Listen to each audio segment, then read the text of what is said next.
ಎಲ್ಲ ನನ್ನ ಪ್ರೀತಿಯ ವಿದ್ಯಾರ್ಥಿಗಳೇ, ಈಗಾಗಲೇ 10ನೇ ತರಗತಿಯ ಫಲಿತಾಂಶ ಹೊರಬಿದ್ದಿದೆ. ಈಗಾಗಲೇ ನಿಮ್ಮ ತಂದೆ ತಾಯಿಗಳು ಸೇರಿ ನೀವು ಸಹ ಅನೇಕ ಗೊಂದಲಗಳಿಗೆ ಒಳಗಾಗಿದ್ದೀರಾ. SSLC ನಂತರ ಮುಂದೆ ಏನು ಮಾಡಬೇಕು, ಯಾವ್ಯಾವ ಕೋರ್ಸ್ಗಳಿದ್ದಾವೆ ಅನ್ನೋದ್ರ ಬಗ್ಗೆ ಸಾಕಷ್ಟು ಗೊಂದಲಗಳು ನಿಮ್ಮಲ್ಲಿ ಇದ್ದಾವೆ. SSLC ನಂತರ ಮುಂದೇನು, ಯಾವ ಕೋರ್ಸ್ ಆಯ್ಕೆ ಮಾಡಿದ್ರೆ ಉತ್ತಮ, ಎಲ್ಲದಕ್ಕೂ ಇಲ್ಲಿದೆ ಉತ್ತರ. SSLC ವಿದ್ಯಾರ್ಥಿಗಳ ಜೀವನದ ಒಂದು ಪ್ರಮುಖ ಘಟ್ಟ. ಕರ್ನಾಟಕ ರಾಜ್ಯದಲ್ಲಿ ಈಗಾಗಲೇ SSLC ಪರೀಕ್ಷೆ ಮುಕ್ತಾಯ ಆಗಿದೆ, ಫಲಿತಾಂಶ ಸಹ ಬಂದೋಗಿದೆ. ಆದರೆ ಅನೇಕ ವಿದ್ಯಾರ್ಥಿಗಳು ಹಾಗೂ ಪೋಷಕರಲ್ಲಿ ಈಗಲೂ ಸಹ SSLC ನಂತರ ಏನು ಮಾಡಬೇಕು, ಯಾವ ಕೋರ್ಸ್ ಆಯ್ಕೆ ಮಾಡಬೇಕು ಅನ್ನೋದ್ರ ಬಗ್ಗೆ ಸಾಕಷ್ಟು ಪ್ರಶ್ನೆಗಳು ಕಾಡ್ತಾ ಇದ್ದಾವೆ. ಯಾಕೆ ಪ್ರಶ್ನೆಗಳು ಕಾಡ್ತಾ ಇದ್ದಾವೆ ಅಂತಂದ್ರೆ, 1ನೇ ತರಗತಿಯಿಂದ SSLCವರೆಗೂ ವಿದ್ಯಾರ್ಥಿ ಜೀವನದಲ್ಲಿ ಇಂತಹ ಯಾವುದೇ ಆಯ್ಕೆಗೆ ಅವಕಾಶ ಇರಲ್ಲ. ಇದೇ ಮೊದಲ ಬಾರಿಗೆ ಈ ಪ್ರಶ್ನೆ ಉದ್ಭವಿಸುತ್ತೆ, SSLC ನಂತರ ಮುಂದೇನು ಅಂತೇಳಿ. ಹಾಗಾಗಿ SSLC ನಂತರ ಮುಂದೇನು ಅನ್ನೋದ್ರ ಬಗ್ಗೆ ಅವರ ಪೋಷಕರಿಗೆ ಮತ್ತು ವಿದ್ಯಾರ್ಥಿಗಳಿಗೆ ಸ್ವಲ್ಪ ಅನೇಕ ಕೋರ್ಸ್ಗಳ ಬಗ್ಗೆ ಮಾಹಿತಿನ ಈ ವಿಡಿಯೋದಲ್ಲಿ ನೀಡಲಾಗುತ್ತೆ. ಮೊದಲಿಗೆ PUC ಅಂದರೆ ಪದವಿ ಪೂರ್ವ ಶಿಕ್ಷಣ ಅಂತೇಳಿ. SSLC ನಂತರ ಎಲ್ಲರೂ ಮೊದಲು ಸಜೆಸ್ಟ್ ಮಾಡೋದು ಯಾರಪ್ಪ ಅಂದರೆ PUCಯನ್ನು.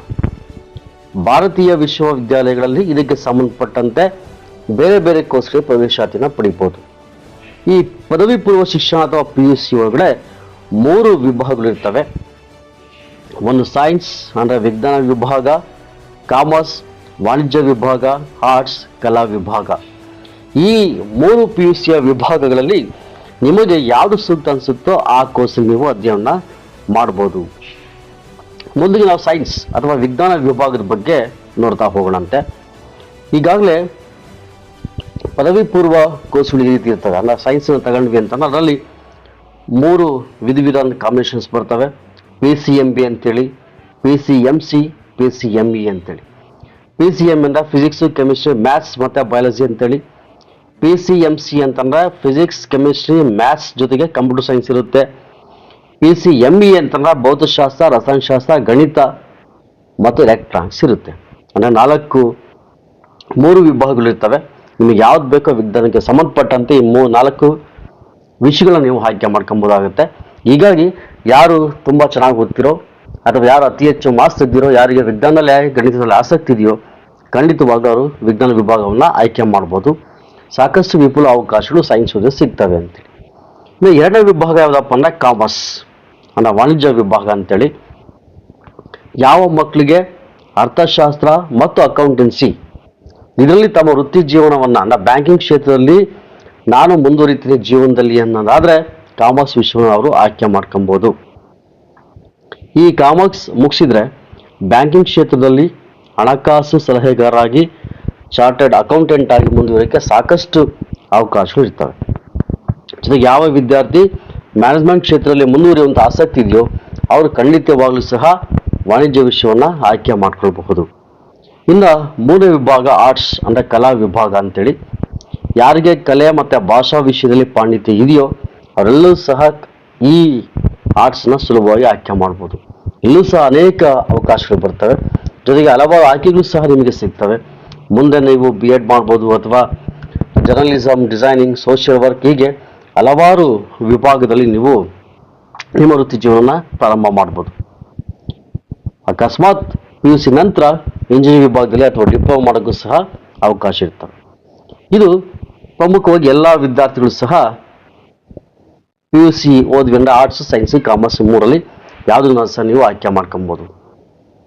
ಅದು ಬಿಟ್ಟರೆ ಏನು ಮಾಡ್ಬೋದು ಅಂತಂದರೆ, ಇಲ್ಲ ನಾನು PUC ಓದಲ್ಲ ಅಂತಂದರೆ ಅನೇಕ ಡಿಪ್ಲೊಮಾ ಇಂಜಿನಿಯರಿಂಗ್ ಕೋರ್ಸ್ಗಳು ಇರ್ತವೆ. ಡಿಪ್ಲೊಮಾ ಕೋರ್ಸ್ ಇವುಗಳು ನೀವು ಸಹ ಆಯ್ಕೆ ಮಾಡ್ಕೊಬೋದು. ಅದಲ್ಲದೆ ಅನೇಕ ಸರ್ಟಿಫಿಕೇಟ್ ಕೋರ್ಸ್ಗಳು ಸಹ ಸಿಗ್ತವೆ, ಅವುಗಳು ನೀವು ಓದ್ತಾ ಹೋಗ್ಬೋದು. ಉದಾಹರಣೆಗೆ ನಾವು SSLC ನಂತರ ನಿಮಗೆ ಫ್ರೀಯಾಗಿ ಡಿಪ್ಲೊಮಾ ಕಾಲೇಜಲ್ಲಿ ಸೀಟ್ ಸಿಗ್ತವೆ. ಅಲ್ಲೂ ಸಹ ನೀವು ಡಿಪ್ಲೊಮಾ ಮಾಡ್ಬೋದು. Diploma in mechanical engineering, diploma in electrical engineering, diploma in civil engineering, diploma in computer science, ಈ ರೀತಿ ಹಲವಾರು ಡಿಪ್ಲೊಮಾ ಇನ್ ಆಟೋಮೊಬೈಲ್, ಈ ರೀತಿ ಹಲವಾರು ಕೋರ್ಸ್ಗಳಿರ್ತವೆ. ನಿಮಗೆ ಯಾವ ಕ್ಷೇತ್ರದಲ್ಲಿ ಆಸಕ್ತಿ ಇದೆಯೋ ಆ ಡಿಪ್ಲೊಮಾ ಕೋರ್ಸ್ ನೀವು ಆಯ್ಕೆ ಮಾಡ್ಕೊಬೋದು. ನೀವು ಡಿಪ್ಲೊಮಾವನ್ನು ಪೂರ್ಣಗೊಳಿಸಿದ ನಂತರ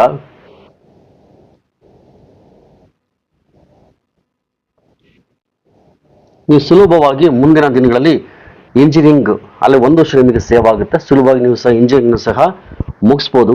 ಹಾಗಾಗಿ ಯಾರ್ಯಾರು ವಿದ್ಯಾರ್ಥಿಗಳಿಗೆ ಡಿಪ್ಲೊಮಾದಲ್ಲಿ ಆಸಕ್ತಿ ಇದೆ ಈ ಕ್ಷೇತ್ರದಲ್ಲಿ, ಅದು ಸುಲಭವಾಗಿ ನನಗೆ PUC ಬೇಡ ಅಂತ ಡಿಪ್ಲೊಮಾಗೆ ಹೋಗ್ಬೋದು. ಡಿಪ್ಲೊಮಾ ಮಾಡಿದ್ರೆ 1 ವರ್ಷ ನಿಮಗೆ ಇಂಜಿನಿಯರಿಂಗ್ ನೇರವಾಗಿ ಸಿಗುತ್ತೆ, ಅಂದರೆ ಸೆಕೆಂಡ್ ಇಯರ್ಗೆ ನೀವು ಜಾಯ್ನ್ ಆಗ್ಬೋದು. ಇಲ್ಲ ಈ ಡಿಪ್ಲೊಮಾ ಕೋರ್ಸ್ಗಳು ಬೇಡ ಅಂತಂದರೆ ನೀವು ನೆಕ್ಸ್ಟ್ ಏನು ಮಾಡ್ಬೋದಪ್ಪ ಅಂದರೆ, ನೀವು